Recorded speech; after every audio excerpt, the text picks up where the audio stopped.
सभी को मेरा प्रणाम।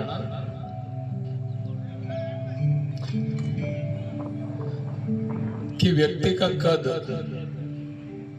का कद कितना भी ऊंचा क्यों न हो जाए, लेकिन फिर भी वो आने वाले कल को नहीं देख सकता।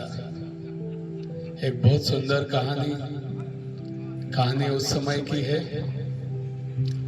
विष्णु भगवान अपने वाहन गरुड़ जी पर सवारी करते हैं। विष्णु भगवान किसी कार्य के लिए वो कैलाश पर्वत जाते हैं भोलेनाथ जी से मिलने के लिए। तो गरुड़ जी की सवारी करते हुए विष्णु भगवान कैलाश पर्वत के लिए रवाना हो जाते हैं। कैलाश पर्वत पहुंचते हैं, गरुड़ जी बाहर ही रुक जाते हैं और विष्णु भगवान अंदर मिलने के लिए, भगवान भोलेनाथ से मिलने के लिए अंदर चले जाते हैं। गरुड़ जी बाहर खड़े खड़े देखते हैं कि क्या गजब का कैलाश पर्वत की सुंदरता को निहारते हैं और मन ही मन सोचते हैं कि भगवान भोलेनाथ भी कितनी अच्छी जगह रहते हैं, कितनी बढ़िया जगह है कैलाश पर्वत। प्रकृति को निहारते निहारते उनकी नजर एक छोटी सी चिड़िया पर, बहुत प्यारी सी चिड़िया रहती है, रंग बिरंगी चिड़िया रहती है, छोटी सी चिड़िया रहती है, उस चिड़िया के ऊपर उनकी नजर पड़ती है और वो उसको निहारते हैं, देखते रहते हैं कि कितनी सुंदर रचना है, कितने सुंदर बनाया है इसको भगवान ने।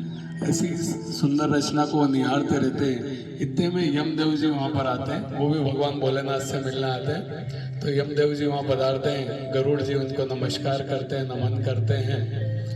यमदेव जी की भी नजर उस चिड़िया के ऊपर पड़ती है।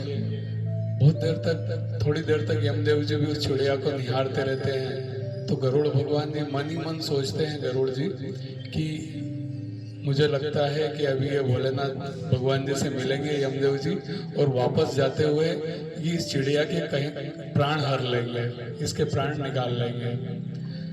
तो ठीक है, यमदेव जी तो अंदर चले जाते हैं भगवान भोलेनाथ से मिलने। गरुड़ जी भगवान ये सोच सोच के परेशान होते हैं कि मैं क्या करूं, इसको कैसे बचाऊं, इस चिड़िया को। उनके दिमाग में यही चलता रहता है।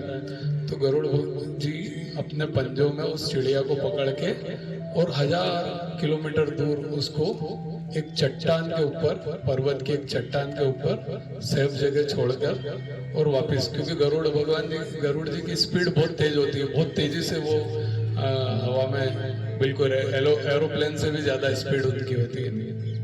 वो तुरंत इस कार्य को करके वापस कैलाश पर्वत आ जाते हैं और वापस वही कैलाश पर्वत की प्रकृति को निहारने लगते हैं जैसे कि पहले कर रहे थे। ठीक है, अंदर से वो जो उनकी मीटिंग खत्म होती है भगवान विष्णु की, भोलेनाथ जी की, यमदेव जी की। तो यमदेव जी बाहर आते हैं और तो गरुड़ भगवान जी से वापस उनका सामना होता है। गरुड़ जी यमदेव जी से पूछ बैठते हैं कि जब आप अंदर की तरफ जा रहे थे तब आप उस छोटी सी चिड़िया को गौर से देख के क्या सोच रहे थे?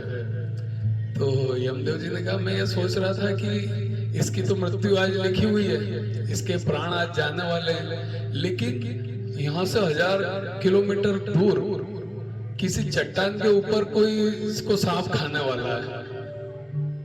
यहाँ से हजारों किलोमीटर दूर किसी चट्टान पर इसको कोई सांप खाने वाला है। पर मैंने सोचा ये तो यहाँ है, तो इसकी मृत्यु कैसे होगी? पर अब वो मुझे यहाँ नहीं दिख रही।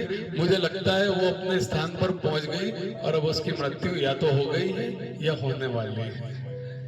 गरुड़ भगवान जी मन ही मन सोचने लगे कि ये मैंने क्या कर दिया, इतनी सेफ जगह थी और उसको मैं मौत के मुंह में छोड़ के आ गया। तो जैसा कि मैंने आपको बताया, इस कहानी से हमें यही शिक्षा मिलती है कि हमारा कद भले ही कितना ही ऊंचा हो जाए, हम आने वाले कल को, आने वाले पल को भी नहीं देख सकते।